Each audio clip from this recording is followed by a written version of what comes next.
Greetings, everyone. My name is Zetterville, and happy April Fool's Day. I welcome you all to my Let's Play of Mega Man 42, a Mega Man classic fan game by Servadec.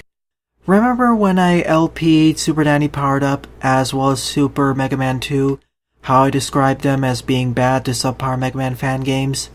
Well, this particular title is one of my least favorite Mega Man fan games out there, for a whole bunch of reasons that I'll get into during this LP.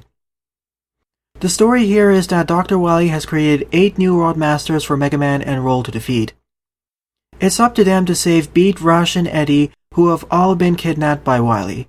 So without further ado, let's get started. We have a choice between two characters, Rock, aka Mega Man, as well as Roll, who has been retrofitted into a super fighting robot as well. Rock functions the same way as in Mega Man 1, so only jumping and shooting, whereas Roll is the more unique aspect of this game. In fact, it makes the game a lot easier if you learn how to use her properly. Essentially, she has the ability to dash and dash jump similar to Mega Man X, and she can have up to 4 buster shots on screen at a time. The only disadvantage is that she takes 1 point of extra damage from most attacks, well, all attacks excluding one specific one. Now, the only unfortunate thing is that dashing in this game is rather awkward to pull off, so instead I'll play as Rock. But overall, if you want an easier experience in most of the stages, just play as Roll, because it makes dodging enemies more easy. Outside of certain boss fights where Rock is better. So let's begin. Here's our set of 8 World Masters.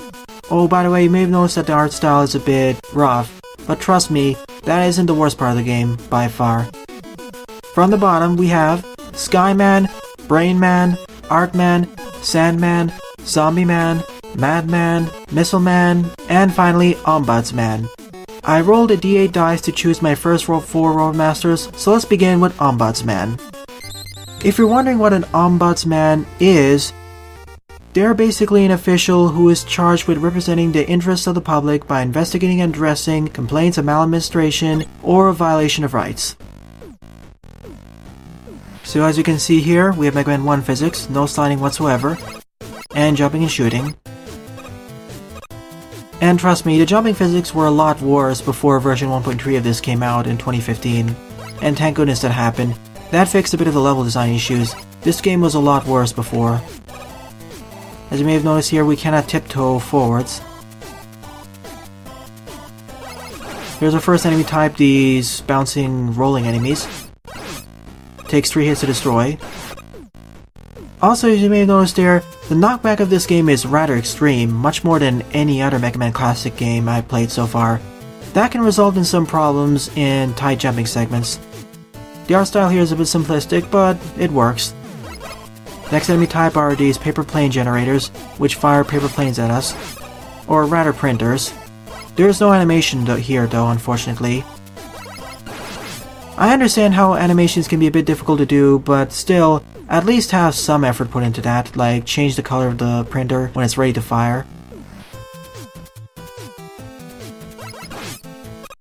Oh, by the way, those spikes over there, this game is really heavily inspired by Mega Man 1 physics. By that I mean that the spikes work the same way as in Mega Man 1. So even if you have invulnerability frames, you'll die if you touch spikes.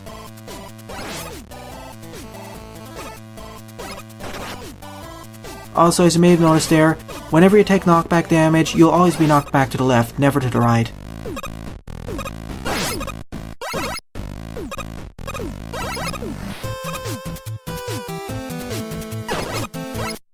And we have 2 new enemy types, these, I'll call them sort of caterpillars, as well as this game's variation of the gyres, which in this case can actually be destroyed.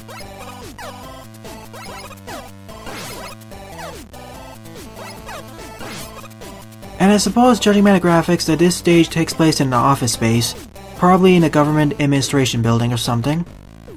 And on the right are the wall blasters. Only take 2 hits to destroy.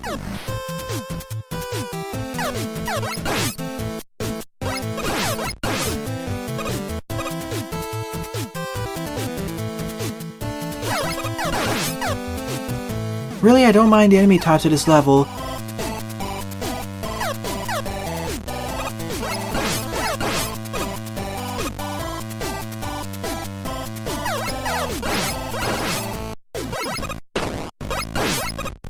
And all the pickups are from Mega Man 1 as well. Here's the bouncing balls once again. Oh, by the way, I wanted to show something funny here. Yeah, you can infinitely respawn all of these enemies if they're moving towards you. As in, if the enemy spawns in and you decide to go back to its spawn point, it'll spawn in a new clone. That doesn't happen in any classic Mega Man games, or most Mega Man fan games, so that's another minus.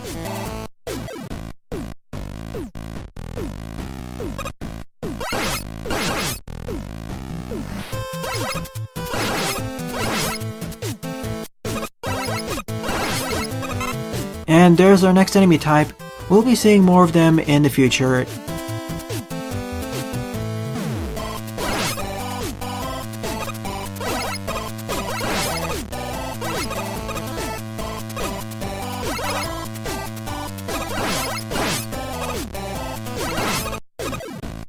Okay, that power-up decided to zip through the wall.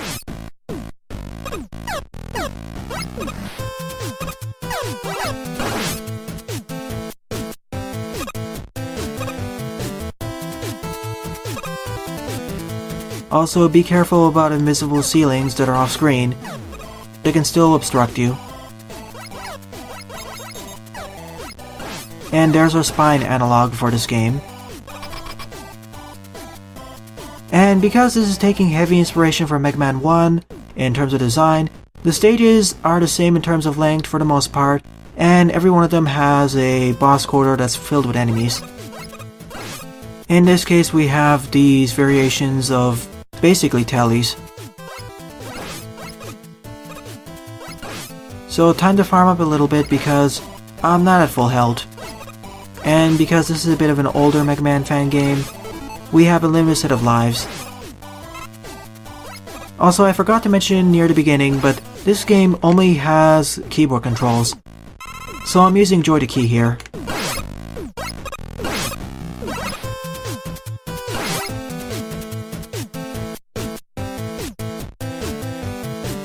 Nonetheless, it's time to face the boss, Ombuds Man, which is where we get to the next main problem of this fan game. All of the bosses are really random of when they'll decide to do their attacks. Ombuds Man basically has two sets of attacks, one of which when he stops in place and fires his paper slash attack. The second one is when he stomps the ground and throws down all that trash. The one saving grace about these boss fights that make them a lot more manageable is that they have lower invulnerability frames. At least half than the usual if I recall correctly.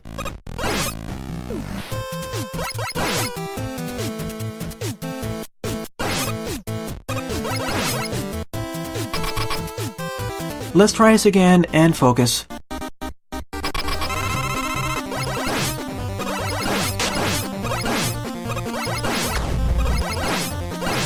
The main problem with this boss fight is when he randomly decides to stop in place and either do his trash fall attack or throw his paper slashes at us.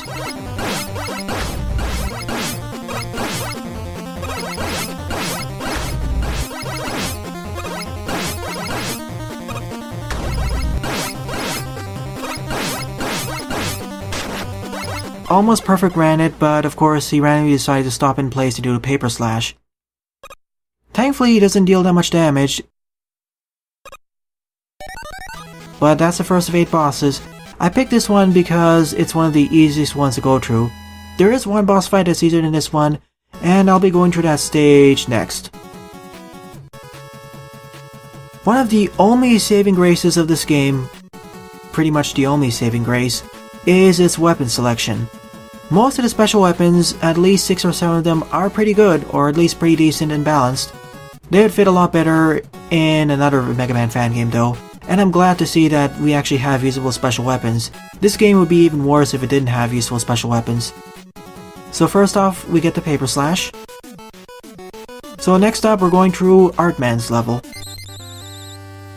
He's essentially the easiest Roadmaster to deal with, and I'll showcase why when we get to him. Whereas Ombuds Man took place in an office space, this takes place in the forest. I guess it's making a reference to the fact that painters sometimes take inspiration from nature, paint in the environment. Anyways, the Paper Slash is basically a spread shot, just like what Ombuds Man did over there in his boss fight.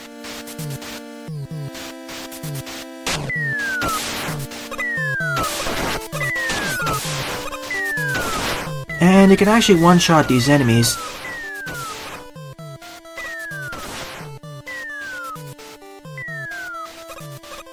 And we have those enemies over there that drop those bombs. That's a safe introduction to them, and I do approve of it. And these enemies just throw bouncing balls at you to rapidly increase in speed, especially if they're against the wall. Thankfully, they're easily dealt with the Paper Slash. And these enemies drop down from those tubes, basically they're purple slimes, and split into smaller variations. These are great farming areas, but boy, you can get ambushed by them quite fast if you're not careful.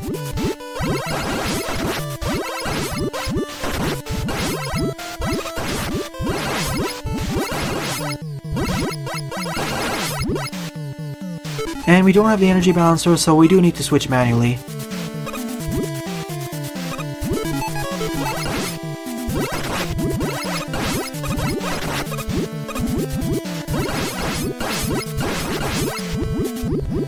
Yeah, this would be a lot easier if I had a certain special weapon on me.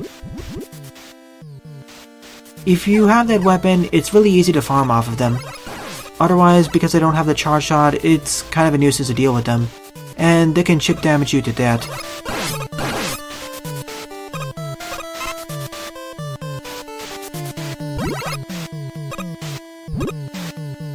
So honestly, I'd say that if you're at full health, it's best to ignore them.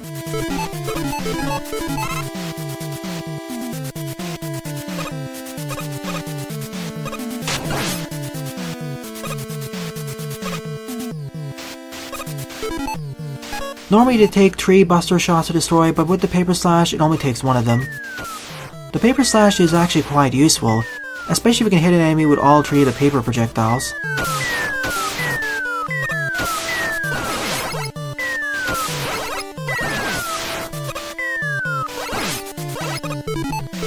I would be able to access that extra life if I had a particular special weapon, specifically the jet missile. Or if I played his role with her dash jumping.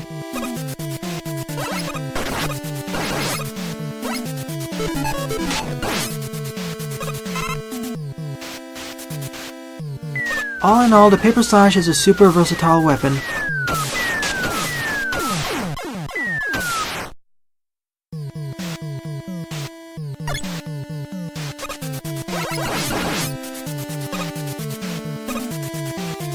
Oh yeah, another thing. Expect a lot of deaths and jump cuts in certain stages later down the line. These stages aren't that bad yet, but oh boy, some of them are worse than others. At least the graphics here aren't the worst.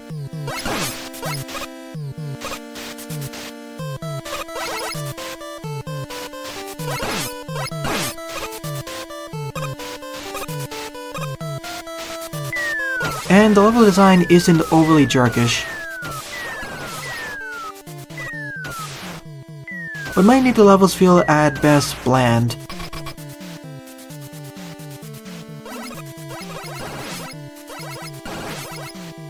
Now time to go through this boss corridor filled with all these bouncy ball enemies. And time to fight Artman, the easiest of the 8 World Masters to deal with. The main reason is because he takes 2 points of damage from every buster shot.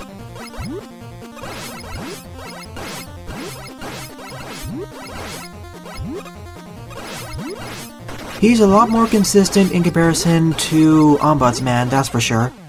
He attacks by dropping these pails of paint, which damage you and immobilize you.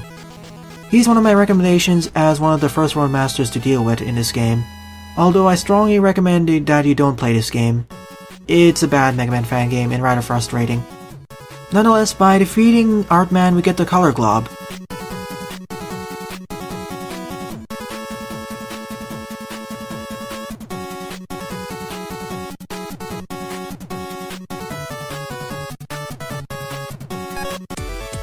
Here's the password. I forgot to check it before. My apologies. Next up is Brain Man stage. I'm not going through the stages in the weakness order, I'm doing it based off of a random selection I did by rolling a d8 dice 4 times. So this takes place in, I guess, a laboratory or something. Here's a color glob. You need to wait for enemies to run into them though. It does one-shot enemies, or at least it deals quite a bit of damage.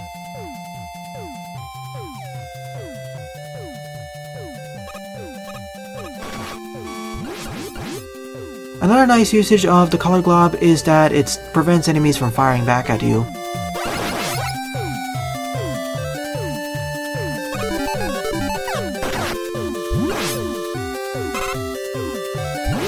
So that may be useful for really durable enemies like that cannon enemy.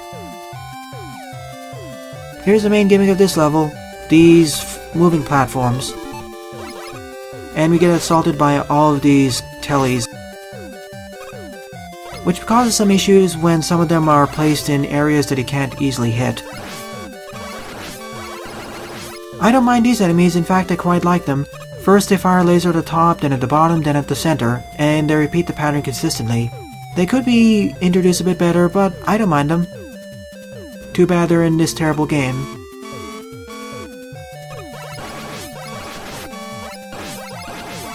They take 9 hits to destroy with the Mega Buster though.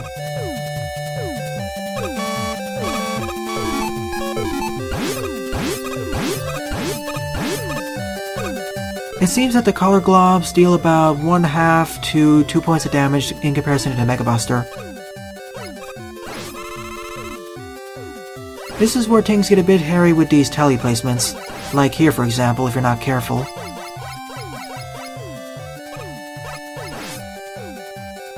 At least it went by a lot harder when I did my test recording.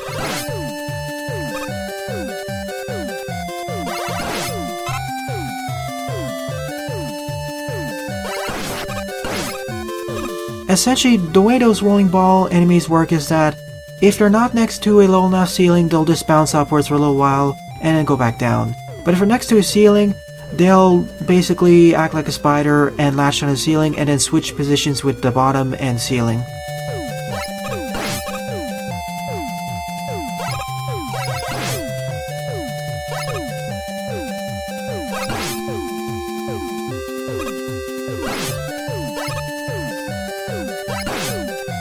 Wow, this is going by a lot better than before.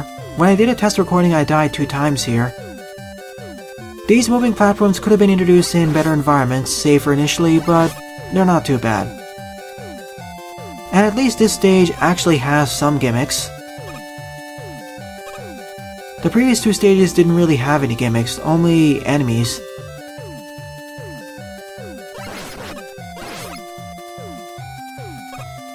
And all these stages are at the very least 20 to 25 screens long, just like in Mega Man 1. Like I mentioned, this game took heavy inspiration from Mega Man 1.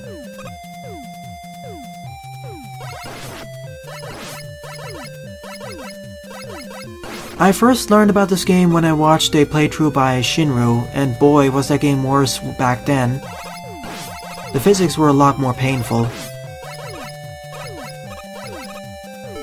And I will take a death during the boss fight, I'm sure of it. Here's Brain Man. A bit more difficult than Ombuds Man and Art Man, but it's still fun. He's also a lot more consistent. The main problem with his boss fight is his aiming laser, which locks onto you. That can be a bit of a problem to dodge.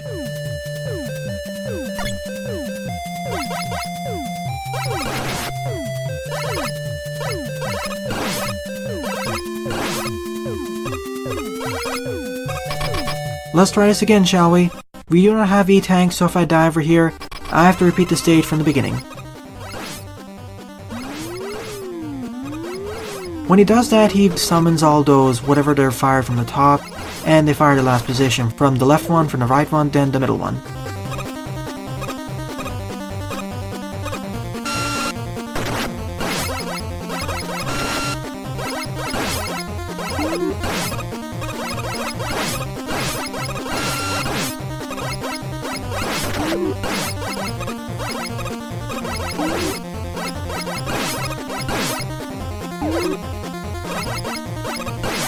Ideally, I want him to do an attack over here, because it's a lot easier to dodge and it freezes him in mid-place.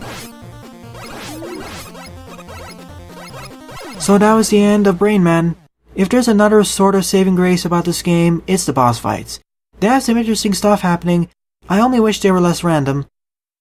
His 3 series attacks of just trying to run into you, summoning those whatever those halos or metal tanks are from the top, as well as aiming laser, are all dodgeable, though the aiming laser should have more tells as well as the attack where he summons all those metal plates. Like I said, all of these boss fights could be done better in other fan games, and this was the case with Ombuds Man and how he was reworked in Magmal 2 as the boss of Tier 2.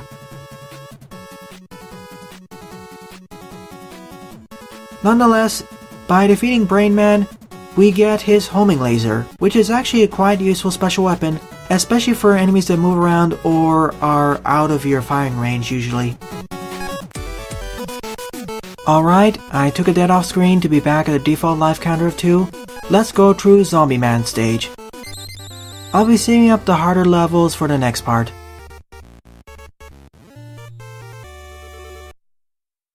And of course, Zombie Man stage takes place at a gravesite, filled with zombies. These robo-zombies are kind of neat enemies. First they rise up from the ground, where they're immune to any attacks. And then once they're walking towards you, you can actually shoot them, but once you destroy them, or shoot them once, they go down to the ground, and they move slightly faster towards you. Also, another funny thing, there are no spawning problems for these zombies.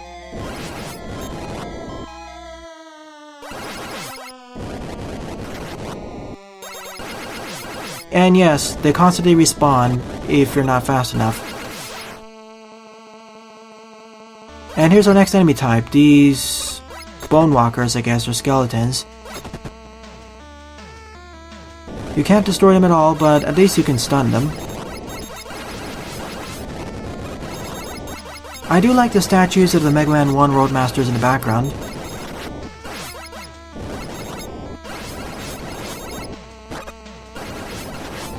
And here's effectively a skeleton hopper. This is another nice candidate for a first stage to go through. And these enemies are a lot less annoying to deal with in comparison to the other hoppers in Mega Man, the ones from Mega Man 3. The music is poor, of course, similar to most of the other musical tracks in this game.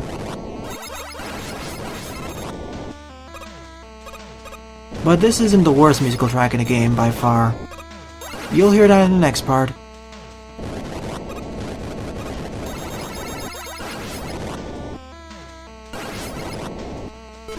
Oh, by the way, here's the homing laser. Homes in on the nearest enemies.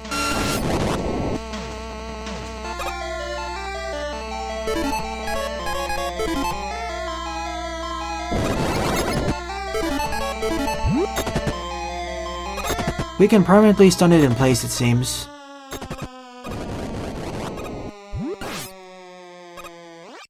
Let me see if I can stun those zombies.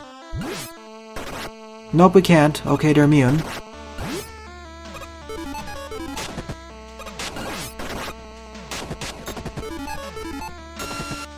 Yeah, they're completely immune against everything. Once you destroy those enemies, and you actually dodge them correctly, they'll explode and create a spread shot of 8 shots. As you see over there. So you gotta be careful when jumping and shooting at them. This is one of those locations where the homing laser is useful, because it just one-shots that elephant. Usually it takes about 10 to 11 hits to destroy with the Mega Buster, but the homing laser just destroys it, much better than any other special weapon outside a jet missile. Overall, the homing missile is a pretty awesome weapon in this game, but as I mentioned, the weapons in this game are this game's only saving grace. Even then, I strongly recommend that you don't play this fan game. Watch a video or LP of this like you're doing now. Don't suffer through this. There are much better Mega Man fan games out there, like Rock Force, Unlimited, Super Fighting Robot, Magmal 1, Magmal 2, Day in the Limelight, Quinn's Revenge, etc, etc. And many other ones that I missed.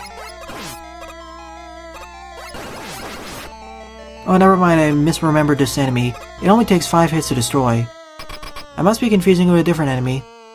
Nonetheless, it's pretty awesome to use the homing laser and just destroy it. Better just to fall directly down over here. Time to fight Zombie Man, who can summon zombie allies to his side, and slowly walks towards us. His main attack is effectively a confusion laser. What it does is it slows you down and prevents you from using your Mega Buster or any special weapon. At least he telegraphs when he's gonna do that. But if you run face first into Zombie Man, he'll slowly drain your health, similar to Shade Man.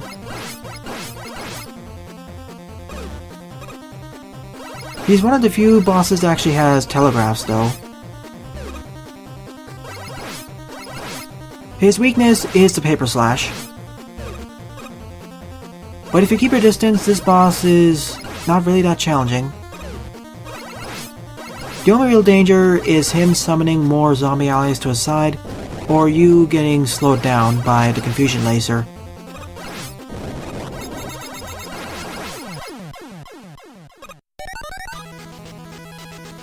Another nice candidate for a first boss fight, up there with Ombuds Man, as well as Art Man. In fact, I'd say this is easier in some ways to Ombuds Man, because he's less random and has better telegraphs, as well as Art Man. Although I'd say Art Man is the East World Master here. That laser he fired, it's actually called the Radiation Ray. What it did to us was it prevented us from using special weapons or any weapon and slowed us down. What it does to enemies is actually quite unique, and it's why it's one of my favorite special weapons in this game. But I'll showcase that in the next part. Well then, in the next part, I'll be dealing with the rest of the Roadmasters. Thanks for watching, and have a nice day, and have a nice April Fools. Toodles!